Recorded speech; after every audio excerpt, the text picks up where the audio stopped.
இன்றைக்கி நான் ரெடி பண்ண போகிறது பட்டர் ஸ்பைசி பாப்கார்ன் பண்ண போகிறேன். அதை எப்படி ரெடி பண்ணுறதுன்னு பார்க்கலாம்.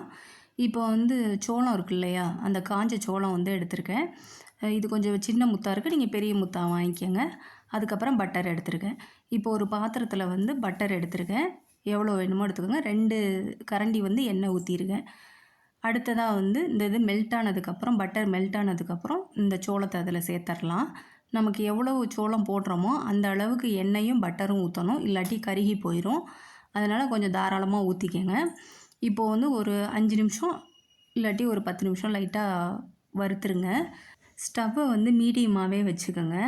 இப்போ நம்ம வறுத்துட்ருக்கையிலே 1, 2 வெடித்து வரும் பாருங்கள். அப்போவே ஒரு மூடி போட்டு மூடி வச்சுருங்க. அப்போ தான் அது பாப்பா வெடித்து வந்துக்கிட்டு இருக்கையில் நம்ம மேலே பட்டுரும்.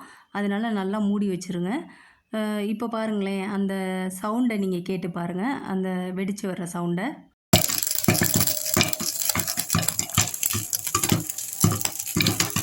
இப்போ எல்லா சோளமுமே நல்லா வெடித்து வந்துருச்சு.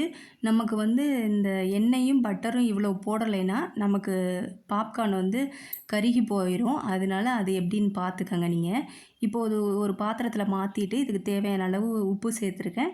கொஞ்சமாக மிளகா பொடி, அதுக்கு நமக்கு எவ்வளோ வேணுமோ அந்த அளவு போட்டுட்டு நல்லா குலுக்கி விட்ருங்க. குலுக்கி விட்டுட்டிங்கன்னா அவ்வளோதான், நம்மளோட பாப்கார்ன் ரெடி ஆயிடுச்சு. இது குட்டி பசங்களுக்கு ரொம்ப பிடிக்கும். உங்களுக்கு பிடிச்சிருந்ததுன்னா நீங்களும் ட்ரை பண்ணி பாருங்கள். லைக் பண்ணுங்கள், ஷேர் பண்ணுங்கள், சப்ஸ்கிரைப் பண்ணுங்கள்.